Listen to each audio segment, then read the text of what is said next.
Le lendemain de cette nuit au fleuve, Fanta était tourmentée. Les mots de l'esprit résonnaient encore dans sa tête. « Rends-moi la perle, ou l'eau te reprendra. » Néné, la grand-mère, la regarda en silence. Le visage assombri par l'inquiétude. Puis elle dit d'une voix lente. « Fanta, va voir ta mère. Elle seule saura quoi faire. » Fanta quitta le village au lever du soleil, le ventre lourd, les yeux rougis. Après un long voyage, elle arriva en ville. Sa mère, en la voyant, recula bouleversée. « Fanta, ton ventre ?» Fanta raconta tout. Le fleuve, l'esprit, la perle bleue. Sa mère resta silencieuse un instant, puis soupira. « Ce sont des légendes, ma fille. Rien de plus. » Elle hésita, puis ajouta. « Mais ton oncle Amadou possède quelque chose d'étrange. Une perle bleue qu'il garde toujours près de lui. » Le cœur de Fanta se serra.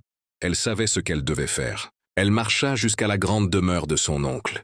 Une maison somptueuse, entourée de murs blancs et de palmiers. Son ventre, curieusement, s'était apaisé. L'oncle Amadou l'a reçu dans le grand salon. Fanta lui raconta tout, sans rien cacher. Il fronça les sourcils, puis eut un rire nerveux. « Une perle magique? Des esprits? Fanta, ce sont des histoires de vieux. » Mais dans ses yeux, il y avait quelque chose, une peur cachée. « Tu restes dormir ici. Il est tard, » dit-il en évitant son regard. Fanta s'endormit dans la chambre d'amis.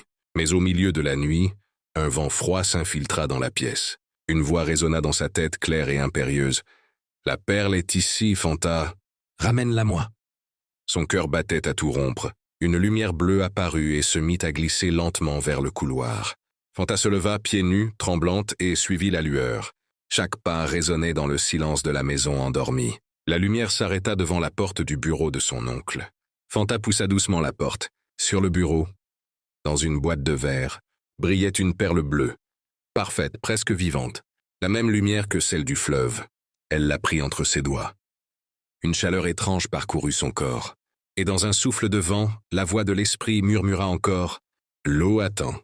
Sans réfléchir, Fanta s'enfuit dans la nuit, le ventre serré, la perle serrée contre sa poitrine. À l'aube, elle arriva au village épuisée. Néné l'attendait déjà devant la case. Fanta, haletante, ouvrit la main et montra la perle.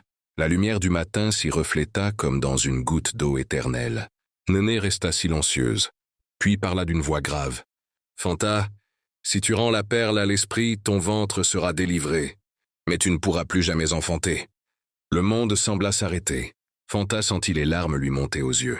Regardant son ventre, elle murmura « Cet enfant, c'est peut-être un mystère, mais c'est aussi une vie. » Et le lien entre une mère et son enfant est plus fort que n'importe quelle malédiction.